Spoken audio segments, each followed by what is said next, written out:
The wind howled through the abandoned buildings of Camp Verde, Arizona Territory, as Kathleen Norris pressed herself against the rotting wall of what had once been the general store, her trembling hand cradling the pronounced swell of her belly.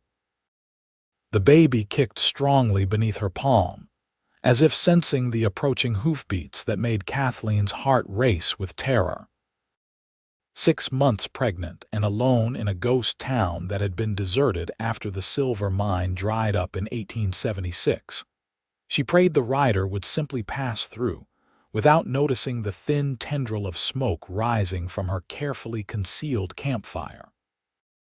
It was April 1878, and the setting sun cast long shadows across the deserted Main Street. Kathleen had been hiding in Camp Verde for nearly 3 weeks now, ever since fleeing Phoenix in the dead of night. The pregnancy showed prominently now, impossible to conceal beneath even her loosest dress. She shivered, pulling her threadbare shawl tighter around her shoulders as the temperature dropped with the fading daylight. The hoofbeats slowed, then stopped. Kathleen held her breath. A man's voice called out, "Hello, anyone here?" She remained silent, hoping whoever it was would assume the town was as abandoned as it appeared. The floorboards creaked as she inched backward, seeking deeper shadows. "I see your smoke," the voice called again. "I mean no harm, just passing through." Kathleen's hand moved instinctively to the small revolver tucked in the pocket of her dress. She'd never fired it, but Harold Jenkins, the kindly station master in Phoenix who'd helped her escape, had insisted she take it for protection. The footsteps came closer, boots crunching on the debris-strewn floor. Kathleen stepped back again, her elbow knocking against a rusted tin can that clattered noisily across the floor. A tall figure appeared in the doorway, silhouetted against the dying light. "Hello there," he said softly. "Like I said, I mean no harm." As he stepped into the gloom of the abandoned store, Kathleen could see him more clearly. A tall man, lean but strong-looking, with a weathered face that suggested he spent most of his life outdoors. He wore the practical clothes of a working cowboy, not the flamboyant outfit of a gunslinger or the fine suit of a gambler. His eyes, surprisingly gentle in his sun-browned face, widened slightly as they took in her condition. "Madam," he said, removing his hat, "you shouldn't be out here alone. Especially not in your condition." Kathleen raised the small revolver with shaking hands. "Don't come any closer." The man froze, then slowly raised his hands. "I understand your caution, madam. My name's Cole Fletcher. I work cattle for the Diamond Bar Ranch about 30 miles north of here." "What do you want?" Kathleen demanded, struggling to keep her voice steady. "Nothing at all. Was just passing through on my way back from Prescott when I saw smoke. Thought maybe someone's campfire had gotten out of hand." His eyes drifted to her belly again. "Didn't expect to find. Well, now you have. You can be on your way." Cole didn't move. "Madam, forgive my bluntness, but this is no place for anyone, let alone a woman in your condition. The next storm could bring what's left of this roof down on your head." "I'll manage," Kathleen said tersely. Cole's brow furrowed. "Are you in some kind of trouble?" "That's none of your concern," she snapped. But her arm was getting tired from holding the revolver. It wavered slightly. "Tell you what," Cole said gently. "I've got food in my saddlebags, fresh bread, jerky, even some coffee. Let me at least share a meal with you before I go. You look like you could use it." Kathleen hesitated. It had been days since she'd had a proper meal, subsisting on what little she could forage and the dwindling supplies she'd brought with her. Her baby needed nourishment. Slowly, she lowered the revolver. "Just a meal," she conceded. "Then you'll go," Cole nodded. "Just a meal." He gestured toward the door. "May I get my supplies? I'll move slow and stay where you can see me." Kathleen nodded warily, watching as he backed out the door, keeping his movements deliberate and non-threatening. She followed at a safe distance as he retrieved his saddlebags from his horse, a sturdy chestnut gelding. "There's a fireplace in what used to be the saloon," Kathleen said. "It's more intact than most of the buildings." Cole nodded. "Lead the way." The abandoned saloon was indeed in better shape than most buildings in Camp Verde, with most of its roof still intact and a solid stone fireplace. Kathleen had made this her primary shelter, setting up a makeshift bed of blankets in the corner farthest from the draft that whistled through the broken windows. Cole worked efficiently, building up the small fire she'd already started. From his saddlebags, he produced a small coffee pot, a parcel of jerky wrapped in waxed paper, and to Kathleen's surprise a slightly squashed but still fresh loaf of sourdough bread. "Coffee will take a few minutes," he said, setting the pot on a flat stone near the flames. The aroma of the brewing coffee soon filled the room, making Kathleen's mouth water. When Cole handed her a thick slice of bread topped with a portion of jerky, she tried to eat slowly and with dignity, but hunger won out. She devoured it quickly, then accepted a second helping with only slight hesitation. "Thank you," she said quietly when she'd finished. Cole nodded, pouring coffee into a tin cup for her. "You're welcome." He hesitated, then asked, "How long have you been out here?" Kathleen sipped the coffee, savoring its warmth and strength. 3 weeks, alone the whole time," she nodded. "And before that," Kathleen stiffened, "I told you that's not your concern." Cole raised his hands in a placating gesture. "You're right, I apologize." He looked around the dilapidated room. "But this isn't safe, madam. The nearest doctor is in Prescott, a good day's ride, if that baby decides to come early." "I know," Kathleen said quietly, her hand moving to her belly, "but I don't have much choice." "Everyone has choices," Cole said gently. "Even if they're all hard ones." Kathleen looked at him assessingly. In the flickering firelight she could see his features more clearly. He was younger than she'd first thought, maybe 30 or so, with a few strands of silver at his temples. His face was lean and weathered, but handsome in a rugged way, with laugh lines at the corners of his eyes suggesting he wasn't naturally somber. "Why are you helping me?" she asked suddenly. Cole shrugged. "My ma raised me to help folks in need, and I'd say you qualify." "I can't pay you." "Didn't ask for payment." He added another stick to the fire. "Look, I don't know what trouble you're in, and I won't ask again, but I can't in good conscience ride away and leave you here. You don't even know me." "I know enough," Cole said. "I know you're scared, I know you're alone. And I know this is no place for a woman about to have a baby." Kathleen set her cup down, suddenly weary. The baby kicked again, harder this time, making her wince slightly. "You all right?" Cole asked, concern evident in his voice. "Yes, the baby's just active tonight." Cole was silent for a moment, then said, "I've got a small cabin about half a day's ride from here. It's nothing fancy, just a place I use when I'm working this section of range, but it's solid. Got a good roof, a proper stove. You'd be safe there." Kathleen stared at him, searching for any sign of deception or ulterior motives in his face. "Why would you offer that to a stranger?" "Because it's the right thing to do."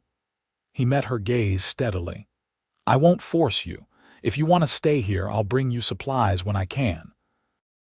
But that baby deserves better than to be born in a ghost town with no one but its mama to help." The simple truth of his words hit Kathleen hard. She had been thinking only of escape, of hiding, of survival day to day. But the reality of childbirth alone in this abandoned place was something she'd been trying not to face. "How do I know I can trust you?" she asked finally. "You don't," Cole admitted.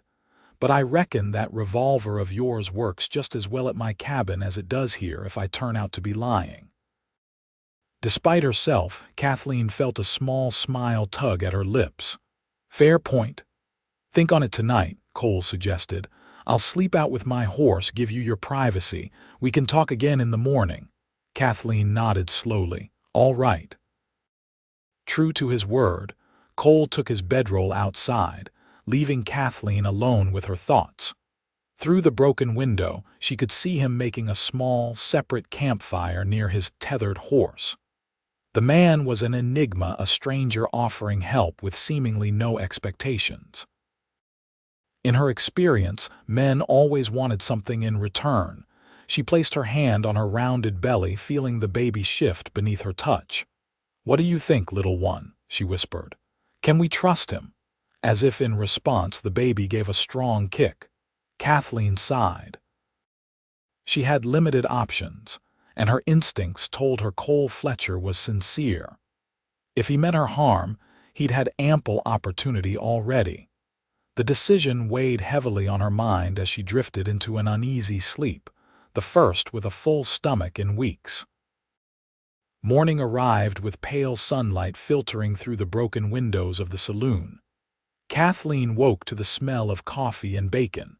Stepping cautiously outside, she found Cole crouched by a small fire, turning strips of bacon in a small skillet. "Morning," he said, looking up with a smile. "Thought you might like some breakfast before you make your decision." Kathleen's stomach rumbled in response, and she nodded gratefully. "Thank you." They ate in companionable silence. The bacon and more bread a feast compared to what she'd been living on. Finally, Cole spoke. "Have you thought about my offer?" Kathleen took a deep breath.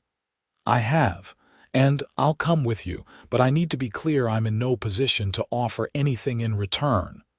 "Didn't ask for anything," Cole said simply. "Just wouldn't sit right with me leaving you here." She studied him again, still not fully understanding his motives but finding nothing but sincerity in his expression. "All right then." "Good," Cole said, standing and dusting off his hands. "We should get moving soon if we want to reach the cabin before dark. Do you have things to gather?" Kathleen nodded. "Not much. Just give me a few minutes." Her possessions were indeed few: a change of clothes, a hairbrush, a small locket containing a miniature photograph of her parents, and a few other personal items, all packed into a worn carpetbag. The most valuable thing she owned was the revolver, which she kept in her pocket. When she emerged from the saloon, Cole had already saddled his horse and was waiting patiently. "I'm afraid we'll have to double up," he said. "Old Rusty here is sturdy enough to carry us both, especially at an easy pace." Kathleen eyed the horse nervously. "I haven't ridden much, especially not like this." She gestured to her pregnant belly. "We'll take it slow," Cole assured her, "and I'll keep a good hold on you. Promise I won't let you fall." After helping her secure her carpetbag to the saddle, Cole gave her a boost up, then mounted behind her. Kathleen tensed at the unfamiliar closeness of a man's body, but Cole maintained a respectful distance as much as the saddle allowed, holding the reins on either side of her without actually embracing her. "Comfortable?" he asked. "As much as possible," she replied. "Good. We'll stop often for rest. Just tell me if you need to." As they rode away from Camp Verde, Kathleen felt a strange mixture of relief and apprehension. She was leaving the dubious safety of anonymity for the unknown quantity of this cowboy's protection. Yet somehow, it felt like the right decision. The journey was slow but steady. True to his word, Cole stopped frequently to let Kathleen stretch her legs and rest. He was unfailingly polite, maintaining a respectful distance whenever possible, yet ready with a supporting hand when she needed it. "Not much further now," Cole said as the afternoon wore on. "Maybe another hour." Kathleen nodded, too tired to speak much. The baby had been active all day, as if sensing the change in circumstances. Her back ached from the unaccustomed hours in the saddle, and she was grateful for Cole's arm steadying her when the terrain grew rough. The sun was low on the horizon when they finally crested a small ridge, and Cole pointed ahead. "There it is. Home sweet home, such as it is." Kathleen followed his gesture and saw a small cabin nestled in a stand of pine trees. It was indeed modest, a simple log structure with a stone chimney, but compared to the decaying buildings of Camp Verde, it looked like a palace. As they approached, she could see a small corral, a woodpile stacked neatly against one wall, and even a tiny garden plot, though it appeared untended. A stream gurgled nearby, explaining the cabin's placement. "It's not much," Cole said as he helped her down from the horse. "But it's solid, weather-tight, and no one will bother you here." Kathleen's legs felt wobbly after the long ride, and she was grateful for Cole's supporting arm as they walked to the cabin door. He opened it and gestured for her to enter first. The interior was simple but tidy. A stone fireplace dominated one wall, with a crude wooden table and 2 chairs nearby. A bed with a patchwork quilt stood in one corner, and shelves holding basic supplies lined another wall. There was a cast iron stove for cooking, a washstand with a basin and pitcher, and a rocking chair near the fireplace. "Like I said, nothing fancy," Cole said, watching her reaction. "It's perfect," Kathleen said honestly. After weeks in a ghost town, the cabin seemed luxurious. "You take the bed," Cole said, setting her carpet bag down. "I'll make a pallet by the fire." Kathleen frowned. "I can't put you out of your own bed." "You're not putting me out, I'm offering," he smiled. "Pregnant ladies get the bed, that's a rule." Despite her exhaustion, Kathleen found herself smiling back. "Is that so?" "Absolutely. My ma would tan my hide if she heard I'd done otherwise." His expression grew more serious. "Speaking of which, I should let you get some rest while I tend to Rusty and get a fire going. You've had a long day." Kathleen nodded gratefully, suddenly overwhelmed by fatigue. "Thank you, Cole, for everything." He tipped his hat slightly. "You're welcome, madam." "Kathleen," she said impulsively. "My name is Kathleen Norris." Cole smiled, a genuine warmth lighting his eyes. "Pleased to meet you properly, Kathleen Norris." As he went outside to care for his horse, Kathleen sank onto the edge of the bed, finally allowing herself to relax slightly. The cabin was clean, solid, and far more secure than her makeshift shelter in Camp Verde. For the first time in weeks, she felt she might be able to sleep without one eye open. Cole returned shortly with an armload of firewood. He worked efficiently, getting a fire going in the fireplace and then setting a pot of beans to warm on the small stove. "Not exactly a fancy supper," he apologized, "but it'll fill the belly." "It's more than I've had in quite some time," Kathleen said. "Please don't apologize." They ate a simple meal of beans, the last of the bread and coffee. Afterward, Cole insisted on handling the washing up while Kathleen rested in the rocking chair by the fire. "Tomorrow I'll need to ride to the ranch," Cole said as he worked. "Let them know I'll be staying out here for a while. I can bring back more supplies." Kathleen looked up sharply. "Staying? I thought you just meant to leave me here." Cole paused, a dish towel in his hands. "And leave a pregnant woman alone in the middle of nowhere? What kind of man do you take me for?" "But your job, the Diamond Bar, can spare me for a while. The boss is a good man when I explain." "Well, not everything, but enough. He'll understand." Kathleen shook her head in disbelief. "Why would you do that? Disrupt your life for a stranger?" Cole set the dish down and came to sit in the chair opposite her. "Look, Kathleen, I don't know what you're running from, and I won't ask unless you want to tell me. But I know trouble when I see it, and I know fear. Whatever sent you hiding in a ghost town must have been bad. I can't in good conscience leave you to face it alone, especially not with a baby coming." His sincerity was disarming. Kathleen found herself wanting to trust him, to believe that such simple kindness could exist without ulterior motives. "I've never met anyone like you," she said finally. Cole's mouth quirked in a half smile. "Reckon that's a compliment." "It is." Kathleen hesitated, then decided that if she was going to trust him with her safety, she could trust him with at least part of her story. I was a seamstress in Phoenix. The baby's father. He's a married man, a prominent businessman. When he found out about the baby, he offered to take care of it. She spat the words. When I refused, he threatened me, said he'd make sure I lost the baby one way or another, that no one would believe me over him. Cole's expression darkened. Sounds like a real gentleman. He gave me money to leave town. I took it and ran. She looked down at her hands. But I was afraid he might send someone after me. That's why I hid in Camp Verde. I figured no one would look for me in a ghost town.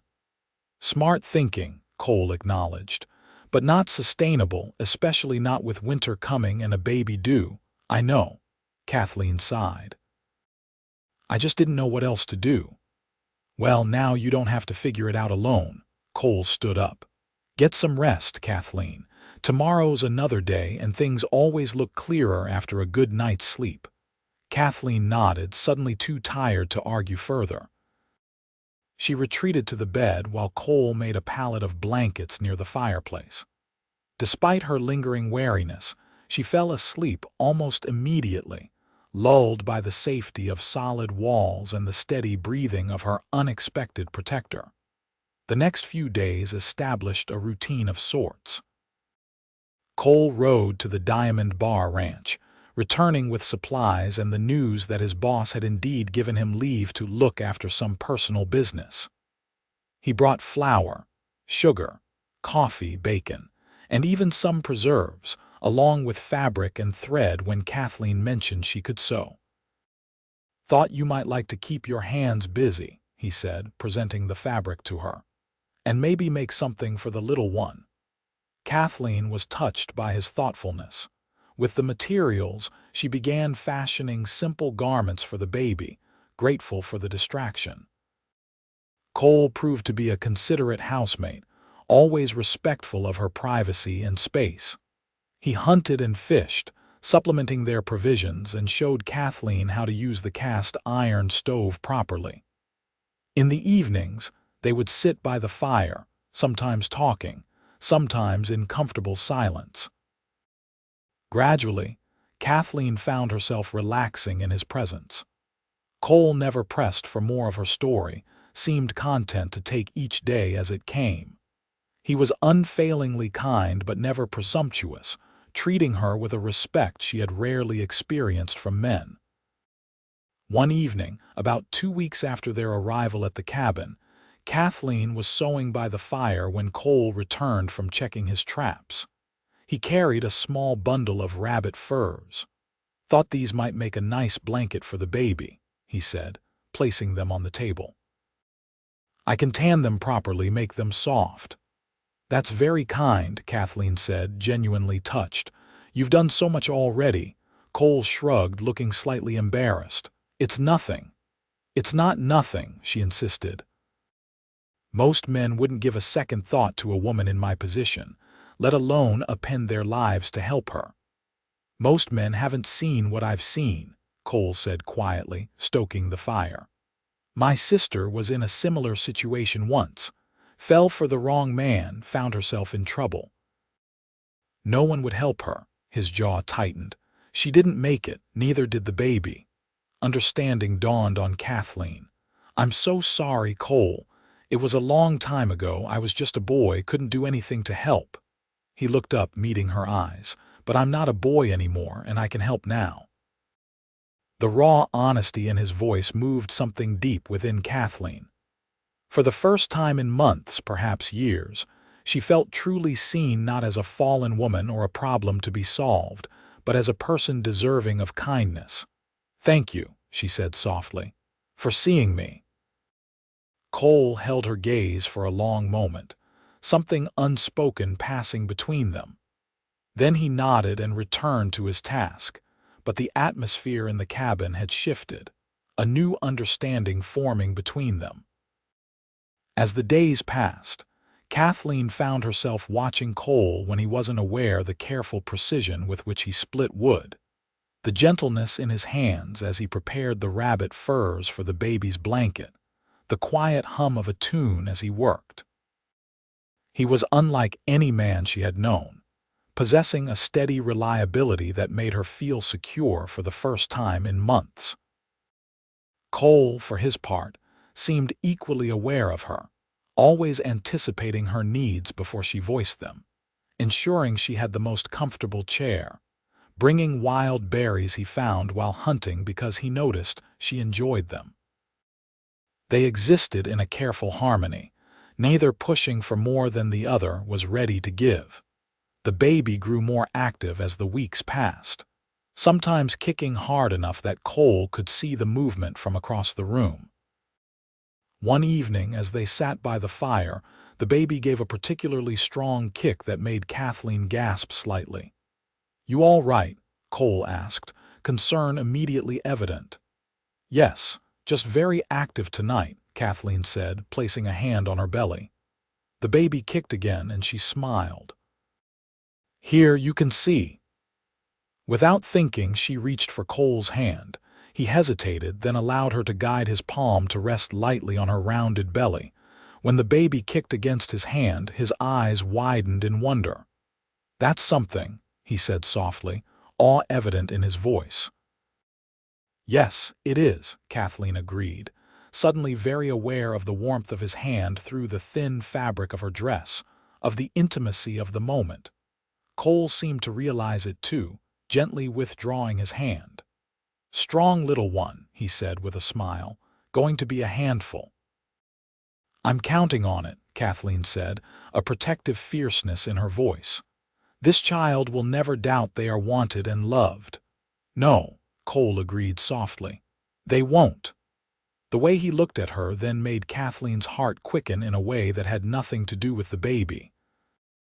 The moment was interrupted by a clap of thunder that rattled the cabin windows.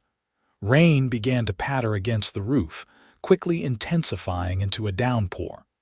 "Glad we're not still in Camp Verde," Cole said, moving to close the shutters.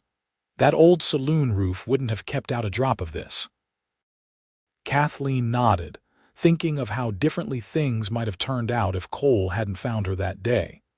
The thought of facing childbirth alone in that ghost town, especially during a storm like this, was terrifying. "I never properly thanked you," she said suddenly, "for finding me, for bringing me here." Cole turned from the window, his expression serious. "You don't need to thank me, Kathleen. Anyone would have done the same." "No," she said firmly. "They wouldn't. Most would have ridden right by or worse." Cole was quiet for a moment, then said, "Maybe I needed to find you as much as you needed to be found." "What do you mean?" He sank back into his chair, staring into the fire. "I've been drifting a long time, working ranches, moving on when the season ends or the work dries up. Never staying anywhere long enough to matter." He looked up at her. "Finding you, helping you, it's the first time in years I've felt I was exactly where I was supposed to be, doing exactly what I was meant to do." The simple honesty of his words touched Kathleen deeply. Without thinking, she reached across and took his hand. "You matter, Cole, to me, to this baby. Don't ever think you don't." His fingers tightened around hers, and in that moment, something shifted between them, a tentative connection deepening into something more profound. The storm raged outside, but inside the cabin, a different kind of energy stirred a cautious hope, a possibility neither had dared consider before. As May turned to June, the Arizona territory heated up considerably. The baby was due any day now, according to Kathleen's calculations. Cole had ridden to Prescott the week before, returning with a midwife's name and location, just in case they needed to fetch her quickly. The garden was flourishing now that Cole had cleared it properly, and Kathleen had planted vegetables from seeds he'd brought back from town. She found unexpected pleasure in tending the plants, watching them grow day by day. One particularly hot afternoon, Kathleen was resting on the bed while Cole worked outside when she felt a sharp pain, unlike the practice contractions she'd been experiencing. It subsided quickly but was followed by another, stronger one about 20 minutes later. "Cole," she called, struggling to sit up. "Cole, I think it's time." He appeared in the doorway instantly, as if he'd been waiting for her call. "The baby." Kathleen nodded, wincing as another contraction began. "My water hasn't broken yet, but the pains are getting stronger." Cole moved with surprising efficiency for a bachelor cowboy. He helped her to the most comfortable chair, placed water on to boil, and laid out clean linens he'd purchased in Prescott. "Should I ride for the midwife?" he asked, his calm demeanor belied only by the worry in his eyes. Kathleen shook her head. "No time. First babies often take a while, but I think this one's coming fast." "Tell me what to do," Cole said, kneeling beside her chair. "Whatever you need. Just stay with me," Kathleen said, gripping his hand as another contraction gripped her. "I'm scared, Cole." "I'm not going anywhere," he promised, squeezing her hand in return. "We'll do this together." The labor progressed rapidly, faster than either had anticipated. Cole proved to be a steady presence, holding her hand through contractions, wiping her brow with a cool cloth, offering encouragement and support when she felt she couldn't continue. "You're the strongest woman I've ever known," he told her as she struggled through a particularly difficult contraction. "And you're doing amazingly well."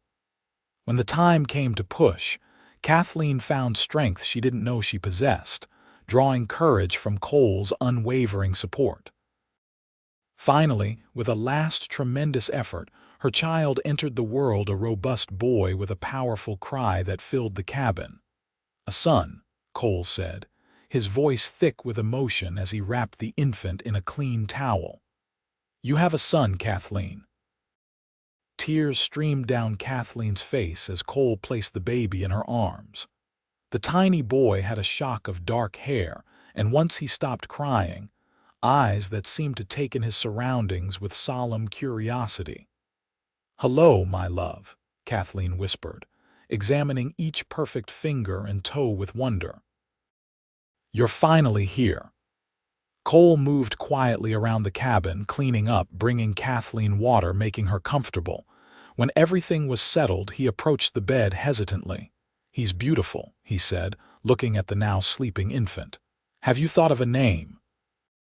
Kathleen looked up at the man who had saved her, who had stayed by her side through the most difficult and now the most joyous moments of her life. "Would you mind if I called him Thomas?" "After my father." "Thomas," Cole repeated. "It's a fine name, strong." "Thomas Cole Norris," Kathleen added softly. If that's all right with you." Cole's eyes widened and she saw him swallow hard. "You want to give him my name?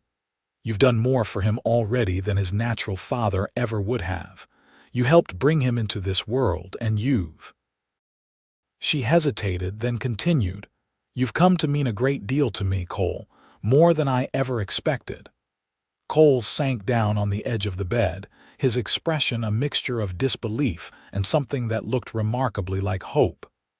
"Kathleen, he stopped, seeming to struggle for words. "It's all right," she said quickly. "I know this isn't what you signed on for. You were just being kind to a woman in need. I don't expect—" "No," Cole interrupted gently. "That's not it at all." He took her free hand, careful not to disturb the sleeping baby. "The truth is, I've been falling in love with you since that first night in Camp Verde. I just never thought. I mean, you had so much to deal with already, and I didn't want to add to your burdens." Kathleen stared at him, scarcely able to believe what she was hearing. "You love me." "More than I thought possible," Cole admitted. "But I would never presume." Kathleen cut him off by leaning forward and pressing her lips gently to his. For a moment, Cole froze in surprise, then returned the kiss with tender restraint, mindful of her exhausted state and the baby between them. When they parted, Cole's smile was brighter than any she'd seen before. "I take it the feeling might be mutual?" he asked, a hint of teasing in his voice. "It might be," Kathleen confirmed, her own smile matching his. Though you should know, I come as a package deal now." She glanced down at the sleeping Thomas. "Good thing I've always wanted a family," Cole said. His expression grew more serious. "Kathleen, I don't want to rush you. You've been through so much. But whenever you're ready, I'd be honored to make this official, to be a real husband to you and a father to Thomas." "I'd like that," Kathleen said softly. "Very much." The baby stirred between them, blinking up at them with unfocused eyes. Cole gently stroked the infant's cheek with one finger, his touch reverent. "Hello, Thomas Cole," he said quietly. "Welcome to the world, son." The word son hung in the air between them, a promise, a commitment, the beginning of something neither had expected to find in the Arizona territory. In the weeks that followed, they settled into a new routine centered around the baby. Cole proved to be a natural with Thomas, handling him with surprising confidence for a man who claimed to know little about infants. He fashioned a cradle from wood he split himself, and completed the rabbit fur blanket, which became Thomas's favorite. One evening in late July, as Kathleen nursed Thomas in the rocking chair, Cole came in from tending the horses with an unusually serious expression. "Everything all right?" she asked, noting his demeanor. "Just thinking," he said, washing up at the basin. "I spoke with my boss at the Diamond Bar today. He's offered me a permanent position as foreman." Kathleen's heart skipped a beat. "That sounds like a good opportunity." "It is," Cole agreed. "Comes with a small house on the property. Nothing fancy, but bigger than this cabin. Room for a family to grow. Are you going to accept?" Cole turned to face her fully. "That depends." "On what?" "On whether my family wants to come with me." He crossed to her side, kneeling beside the rocking chair. From his pocket, he produced a simple gold band. "I've been carrying this around for a week, trying to find the right moment. I'm not sure there is one, so." He took a deep breath. "Kathleen Norris, would you do me the honor of becoming my wife? Officially, properly, in front of God and whoever else you'd like to witness it." Tears sprang to Kathleen's eyes. "Yes," she whispered. "Yes, Cole Fletcher, I will marry you." His face lit up with joy as he slipped the ring onto her finger. It was a perfect fit. "I had to guess at the size," he admitted. "How did I do?" "It's perfect," Kathleen said, admiring the simple but elegant band. "Where did you get it?" "It was my mother's," Cole said. "She left it to me before she passed, said to give it to the woman who captured my heart." He smiled. "She would have loved you, Kathleen, and she would have adored Thomas." "I wish I could have met her," Kathleen said sincerely. "She'd be happy to know her ring found such a worthy hand." Cole looked down at Thomas, who had fallen asleep at the breast. "And that her name will continue." They were married 2 weeks later by a circuit riding preacher who happened to be passing through the area. The ceremony was simple, held outside the cabin with only a few guests, Cole's boss from the Diamond Bar and his wife, and a young couple from a neighboring homestead who had befriended Kathleen on one of her rare trips to town. Thomas, dressed in a gown Kathleen had sewn from the fabric Cole brought her, slept peacefully in a basket throughout the ceremony, waking only when the small group cheered at the conclusion of the vows. "Mrs. Fletcher," Cole said with a grin as they walked back into the cabin after seeing off their guests. "Has a nice ring to it, don't you think?" "I think it sounds perfect," Kathleen agreed, leaning up to kiss her new husband. Later that night, after Thomas had been fed and settled in his cradle, Cole and Kathleen stood together at the cabin's single window, looking out at the star-filled Arizona sky. "Did you ever imagine this?" Cole asked, his arms wrapped around her from behind. "When you were hiding in Camp Verde, did you ever think this is where you'd end up?" "Never," Kathleen admitted. "I was just trying to survive day to day. I couldn't see a future at all." She turned in his arms to face him. "You gave me that, Cole. You gave me hope when I had none." "You saved me too," he said. I was just existing before, moving from job to job, place to place, nothing to hold on to. He touched the gold band on her finger. Now I have everything. The move to the Diamond Bar came in early August. The foreman's house was indeed larger than the cabin, a proper two-bedroom structure with a real kitchen, a front porch, and even glass windows. Cole had ridden ahead to prepare it, ensuring everything was clean and ready for Kathleen and Thomas. When they arrived, Kathleen was touched to find a cradle in the second bedroom, a gift from the ranch owner's wife, and a vase of wildflowers on the kitchen table. The gesture made the house immediately feel like a home. Life on the ranch suited them. Cole excelled in his new position, earning the respect of the other cowboys with his fair treatment and hard work. Kathleen established a small garden and even began taking in sewing for the other ranch families and some of the townspeople from the nearest settlement. Thomas thrived, growing stronger each day. By his first birthday, he was taking his first wobbly steps, chasing after the ranch dog who had adopted him as a special charge. His dark hair curled like his mother's, but his determined expression was pure Cole. "He's got your stubbornness," Kathleen teased one evening as they watched Thomas repeatedly attempt to climb onto a chair, refusing any assistance. "And your persistence," Cole countered with a grin. "Once he sets his mind to something, there's no stopping him." "I wonder where he gets that," Kathleen mused, patting her slightly rounded belly. They had recently discovered she was expecting again, the news filling both with quiet joy. The years passed with a fullness neither had expected to find. Their second child, a daughter they named Elizabeth after Cole's mother, arrived in the spring of 1880.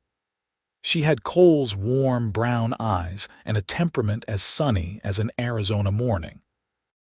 Thomas grew into a thoughtful, responsible boy who adored his little sister and shadowed his father whenever possible, soaking up knowledge about horses, cattle, and the land.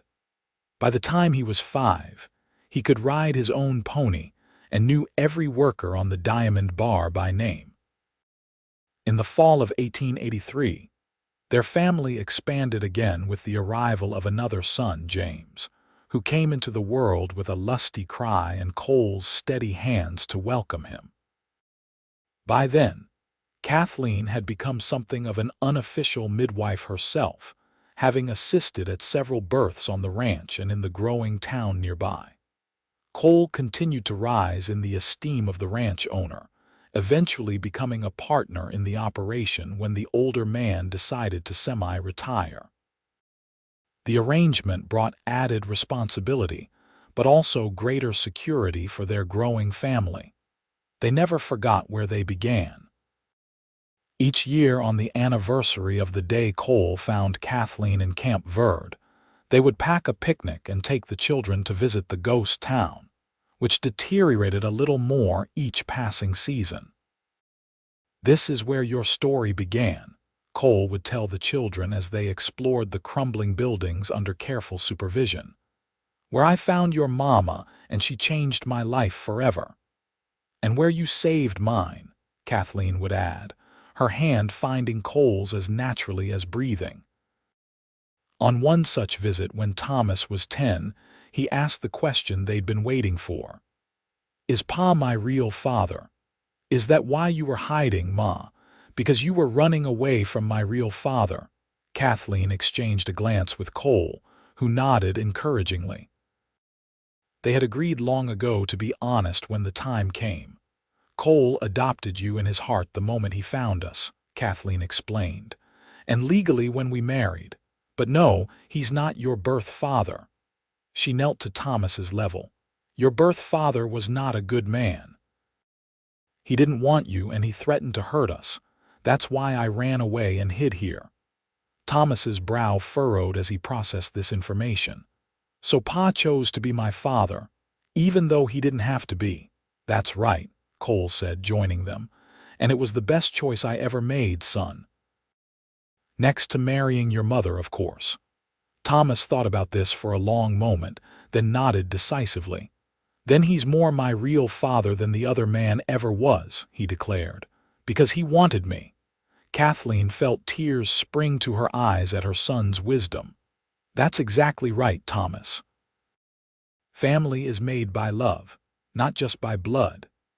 The conversation seemed to satisfy Thomas, who ran off to join his siblings in exploring the old general store where Cole and Kathleen had first met. Cole wrapped an arm around his wife's shoulders, pulling her close. "He's a smart boy," he said with pride. "He had a good example of what a man should be," Kathleen replied, leaning into her husband's embrace. In 1888, a decade after Cole first found Kathleen in the ghost town, they celebrated their 10th wedding anniversary with a proper party. The ranch house expanded twice to accommodate their growing family, which now included a fourth child. Another daughter named Sarah was filled with friends and neighbors. During the festivities, Kathleen found a quiet moment with Cole on the porch, away from the happy chaos inside. 10 years, she marveled, leaning against the railing beside him. "Sometimes it feels like yesterday that you found me in Camp Verde." "Best day of my life," Cole said, taking her hand. At 40, he had more silver in his hair, but his eyes still held the same warmth they had when they first met. "Though our wedding day comes in a close second." Kathleen smiled, noting how the years had only deepened her love for this man who had saved her in more ways than one. "Do you ever regret it, taking on a pregnant woman and all the complications that came with me?" "Not for a single second," Cole said firmly. "Everything I have that matters came from finding you that day, you, the children, this life we've built." He gestured toward the house, the well-tended yard, the distant pastures where cattle grazed. "I was a drifter before you, Kathleen. You gave me roots. And you gave me wings," she replied softly. "When I was most afraid, most trapped, you offered me freedom and safety in the same breath." From inside came the sound of laughter as one of the ranch hands told a story, followed by the delighted shrieks of children playing some game of their own invention. "We should get back," Cole said, though he made no move to release her hand. "In a minute," Kathleen said, stepping closer to him. "First, I want to thank you." "For what?" "For staying. Not just for finding me, but for staying through every hard day, every joyful moment, every ordinary Tuesday in between." Cole's arms encircled her, drawing her close. "Always," he promised. "Always." As they rejoined the celebration inside, surrounded by the family and community they had built together, Kathleen reflected on the journey that had brought them here. From a frightened, pregnant woman hiding in a ghost town to the confident wife, mother, and respected member of the community she had become, it was a transformation she could never have imagined on that fateful day in Camp Verde. And through it all, Cole had been her constant, the man who had found her when she was lost and stayed when she needed him most. Their love story, begun in the unlikeliest of places, had flourished in the harsh beauty of the Arizona territory, proving that sometimes the greatest treasures could be found in abandoned places, and that the bravest acts of all were simple kindness and the courage to stay.